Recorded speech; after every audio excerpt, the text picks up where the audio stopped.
বারাণসীতে মোদির গাড়িতে কি কেউ জুতা মারল? কি বলছেন রাহুল? নয়াদিল্লি প্রতিনিধি, প্রথম আলোর এটি খবর পরিবেশন করেছে। এই খবরটি বেশ রহস্যজনক যে মোদির গাড়িতে আসলে কি জুতা নাকি ফুল নাকি কি পড়লো, এটা এখনো পরিষ্কার হয়নি এবং সরকারও এটা পরিষ্কার করছে না। এটা নিয়ে রাহুল আবার মন্তব্য করছে এই অর্থে যে আগে যেভাবে মোদি ভীতি এটা কাজ করত বা মোদিকে ঘিরে যে ধরনের একটা ভয়ার্থ একটা পরিবেশ ছিল, সেই পরিবেশ এখন মানুষের মধ্যে কেটে গেছে। ফলে এখন মানুষ প্রতিবাদী হয়েছে, ভয় কেটে গেছে এবং তারা এখন প্রতিবাদের অংশ হিসেবেই জুতা স্যান্ডেল থ্রো করছে, যেটা আগে করতে পারতো না। এখানেই মানে রাহুল বলার চেষ্টা করছেন যে মোদি এখন হচ্ছে কাগুজে বাঘ, তাকে আর মানুষ ভয় পায় না। তার অর্থ হচ্ছে সরকার এখন একটা দুর্বল। এই খবরটি পাঠিয়েছে দিল্লি থেকে প্রথম আলোর প্রতিনিধি। এখানে বলা হচ্ছে, লোকসভা নির্বাচনের পর উত্তরপ্রদেশের বারাণসীতে রোড শো চলাকালে প্রধানমন্ত্রী নরেন্দ্র মোদীর গাড়িতে কেউ কি জুতা ছুঁড়েছিল? বিষয়টি নিয়ে ব্যাপক আলোচনা শুরু হয়েছে, কারণ এই ঘটনার মধ্য দিয়ে প্রধানমন্ত্রীর নিরাপত্তা ব্যবস্থা নিয়ে নানা প্রশ্ন উঠেছে। আবার তার যেই সরকারের একটা দুর্বলতা, সেই জিনিসটিও এখন আলোচনায় এসছে এবং এটি রাহুল গান্ধী সামনে এনেছে।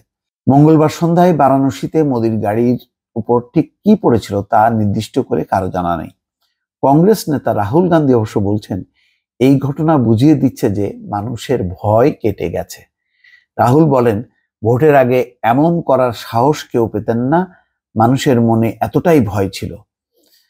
আচ্ছা, তারপরে মোদি গুজরাট মডেল, এর উপরই তিনি নির্ভরশীল ছিলেন, সেই ভয় ভোটের পর কেটে গেছে। রাহুল বলছেন যে এখন কেউ আর মোদিকে ভয় পাচ্ছেন না, তাকে নিয়ে মানুষ ঠাট্টা তামাশা শুরু করেছে।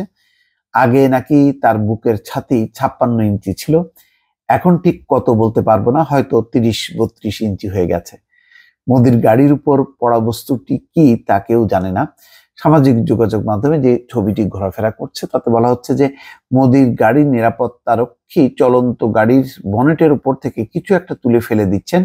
গাড়ির সামনের আসনে প্রধানমন্ত্রী বসে আছেন।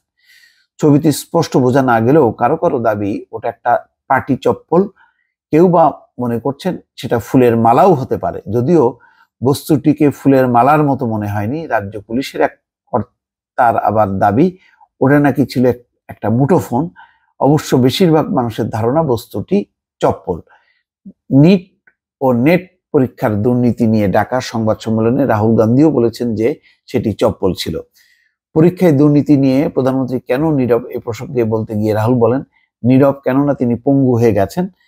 তার এখন একটাই চিন্তা, লোকসভার স্পিকার নির্বাচন নিয়ে সরকার টিকে রাখতে পারবেন কিনা তা নিয়ে। উনি মানসিকভাবে চুরচুর করে ভেঙে পড়েছেন। তার যা মানসিকতা, তাতে এভাবে সরকার চালানো অসম্ভব।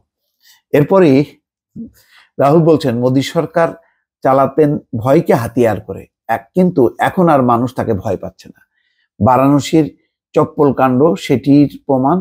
ভোটের আগে ভয়ের কারণে এই সাহস কেউ পেত না, সেই ভয় এখন কেটে গেছে।